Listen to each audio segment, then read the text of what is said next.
Allahumma salli ala Rasulih Kareem. A'udhu billahi minash shaitanir rajeem. Bismillahir rahmanir rahim. Today we are going to discuss the next part of our lecture. We have now protozoa. Protozoa is a big group of animal like protist. इसके अंदर हमारे पास बहुत सारे groups हैं, मज़ीद बहुत सारे groups हैं, 6 ग्रुप्स जो कि जिनके कॉमन नाम्स आप देख सकते हैं। इसके साथ इनकी फॉर्म लिखी हुई है कि यूनिसेलुलर हैं या ये कॉलोनियल है। इसके बाद लोकोमोशन का इनका तरीक़ाकार लिखा है। इसके बाद हमारे पास एग्जांपल्स है। सबसे पहले हमने डिस्कस करना है अमीबा को। अमीबा की ये फॉर्म आप देख सकते हैं, ये कुछ इस तरीके के जो है, ये हमारे पास ये प्रोटोजोआ हैं। तो सबसे पहले जो है अमीबा अमीबा ये ज़्यादातर फ्रेश वाटर में रहेगा और ये पैरासाइट इन नेचर हैं और ये यूनिसेलुलर भी हैं। इनके ऊपर कोई फ्लैजेला मौजूद नहीं होता और ये सूडोपोडिया बनाया करते हैं। सूडोपोडिया 101 पेज अगर आप देखें तो ये आउटग्रोथ बनी हुई है थोड़ी सी। ये आउटग्रोथ बनती है कि सारा इनका साइटोप्लाज्म एक तरफ मूव करता है तो उस तरफ एक उभार बन जाता है और पूरा एनिमल उस तरफ जो है वो मूव करता है। तो सूडोपोडिया फॉल्स फूड भी हम इसको कहते हैं। सूडो मतलब फॉल्स और पोडिया मतलब फूड। एग्जांपल इसकी ये है कि यहाँ पर लिखा हुआ है एंट अमीबा हिस्टोलाइटिका। ये एक बीमारी पैदा करता है ह्यूमंस के अंदर, अमीबिक डिसेंट्री। ये पेट की बीमारी जिसमें डायरिया हो जाता है, मोशन इंसान को लगते हैं। इसके बाद है जाइंट अमीबा। ये एक बहुत बड़ा अमीबा है, यानी कि नॉर्मल जो अमीबा हमारे पास मौजूद है उनसे इसका जो साइज़ है वो और थोड़ा सा बड़ा होता है। Giant amoeba pelomyxa palustris is the most primitive amoeba. This species has multiple membranous bound nuclei. इसके अंदर बहुत सारे न्यूक्लियाई होते हैं। Such organelles are not present in any of the eukaryotes. इस तरीके की जो ऑर्गेनेल्स हैं वो दूसरे यूकैरियोट्स में नहीं हैं। The giant amoeba obtain energy from methanogenic bacteria. Methanogenic bacteria वो बैक्टीरिया हैं जो मीथेन पैदा करते हैं। ये इसका बाय प्रोडक्ट होता है जिसको ये अमीबा इस्तेमाल कर लेता है अपनी फूड के लिए, न्यूट्रिशन के लिए। हाँ जी, तो ये इसी के अंदर रहेगा, ये बैक्टीरिया अमीबा के अंदर रहेगा। The bacteria live inside the giant bacteria. Giant amoeba lives inside the mud at the bottom of fresh water ponds. तो जायंट अमीबा ये ज़्यादातर जो मडी दलदली से जो पोर्शन होता है फ्रेश पॉन्ड्स का, उसके अंदर ये रहेगा। इसके बाद हमारे पास जू फ्लैजिलेट्स हैं, आप देख सकते हैं।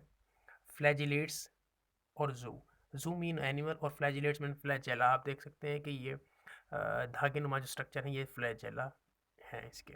These protist are mostly unicellular हैं। A few organism are colonial. कुछ कॉलोनीज भी ये बना लेते हैं। तो स्फेरिकल और एलोंगेटेड इनकी बॉडीज़ हैं। अ सिंगल सेंट्रल न्यूक्लियस इनके अंदर मौजूद होता है। They possess one to many long whip like flagella for locomotion. Locomotion के लिए फ्लैजेला इस्तेमाल किया करते हैं। Obtain food by ingesting living और डेड ऑर्गेनिज्म। इंजेस्टिंग जो एंडो साइटोसिस का जो एक प्रोसेस है उसके तरीके से जो है इंजेस्ट कर लेंगे बाहर जो भी डेड लिविंग ऑर्गेनिजम्स या मटेरियल मौजूद है। दे मे सिम्बियोट्स पैरासाइट्स और फ्री लिविंग। आगे इनकी 3 टाइप्स हैं। ये सिम्बियोसिस भी करते हैं, रिलेशन बनाते हैं दूसरों के साथ। पैरासाइट्स यानी कि पैरासाइट में भी रिलेशन होगा लेकिन बीमारी पैदा करेंगे, और कुछ फ्री लिविंग है वो आगे देखते हैं हम। सिम्बियोस जो है यहाँ पर symbiotes trichonymphas are complex and specialized flagellates having many flagella live as symbiotes in the guts of termites. termites कहते हैं हम दीमक को, ये जो लकड़ी को खा जाती है दीमक, ये उसके गट के अंदर रहेंगे। Help termites in the digestion of dry would. Termites की ये हेल्प करेंगे, टर्माइट्स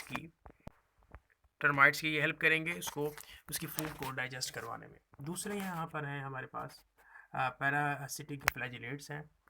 ये डिजीज़ काज करते हैं, for example Trypanosoma the human parasite cause African sleeping sickness disease, African sleeping sickness disease होगी। इसमें यानी कि सर भी चकरा सकता है और मुख्तलिफ़ किस्म के जो है जिस्म के अंदर दर्द हुआ करता है।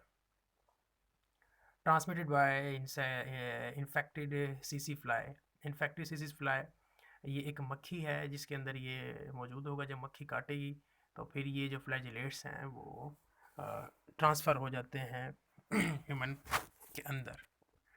तीसरे हमारे पास जो इनकी टाइप है वो है फ्री लिविंग फ्लैजिलेट्स हैं हमारे पास।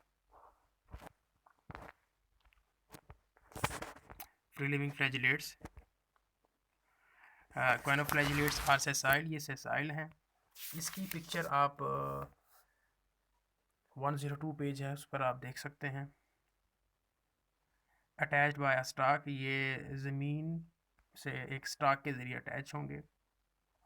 These organisms are most important for evolutionary point of view as they have striking similarity with the collar cells of sponges. अभी मैं आपको क्वाइनोफ्लैजिलेट्स की एक डायग्राम दिखाऊंगा। उसके ऊपर जो ब्रुश लाइक जो स्ट्रक्चर बना हुआ है वो कॉलर है। तो उसमें उसकी जो सिमिलैरिटी है वो स्पॉन्जेस के अंदर भी कुछ इस तरह के स्ट्रक्चर बने होते हैं। तो इस तरीके से जो कॉलर सेल्स हैं इनके अंदर भी मौजूद हैं और स्पॉन्जेस के अंदर भी मौजूद हैं। तो ये एक एवोल्यूशनरी पॉइंट ऑफ व्यू से हमें ये बात हमें बताई जा रही है। इससे पता चल रहा है कि इनके दरमियान कोई ना कोई रिलेशन मौजूद है। प्रोटोजोआ ग्रुप का हमारा तीसरा और आखिरी मेंबर सिलेट्स हैं। Ciliates are unicellular flexible outer covering called pellicle. इनकी जो बाहर एक कवरिंग मौजूद होगी ये प्लाज्मा मेम्ब्रेन के करीब, तो ये जो है पेलिसेल कहलाती है आउटर कवरिंग।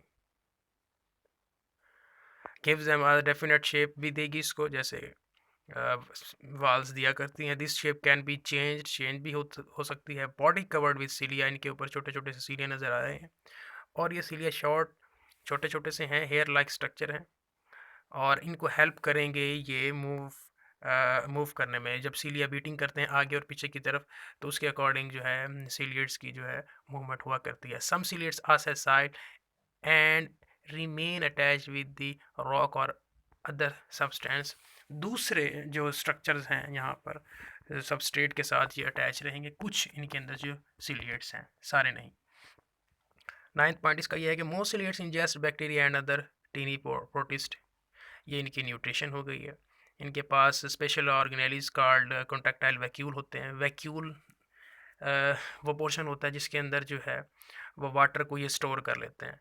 तो regulate water movement in fresh water ciliates, इसी की मदद से ये जो है ये वाटर की रेगुलेशन कर लेंगे, स्टोर कर लेंगे जब चाहिए होगा और अगर नहीं चाहिए होगा तो ये निकाल देंगे। कॉन्ट्रैक्टाइल वैक्यूल है, बाकायदा कॉन्ट्रैक्शन कर सकता है। All other protozoan have single nucleus but ciliates have two kinds of nucleus. इनके पास दो न्यूक्लियस हैं, एक माइक्रोन्यूक्लियाई है, एक मैक्रोन्यूक्लियाई है। माइक्रोन्यूक्लियाई क्या करता है, दे जैसे डायग्राम में भी आप देख सकते हैं, they are small and diploid है। डिप्लॉयड न्यूक्लियाई यानी कि 2n इनके अंदर नंबर होगा।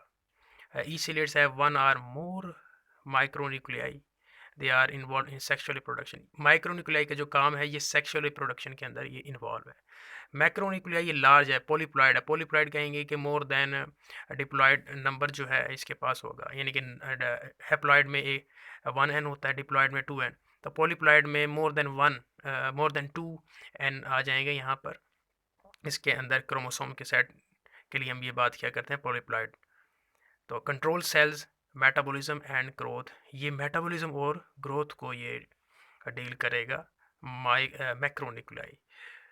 तो ये जो है हमारे पास मुकम्मल हुआ सीलियट्स का। इंशाल्लाह नेक्स्ट जो है हम इसके बाद हमने स्टार्ट करना है दी एलजी, वो इंशाल्लाह नेक्स्ट वीडियो में देखेंगे।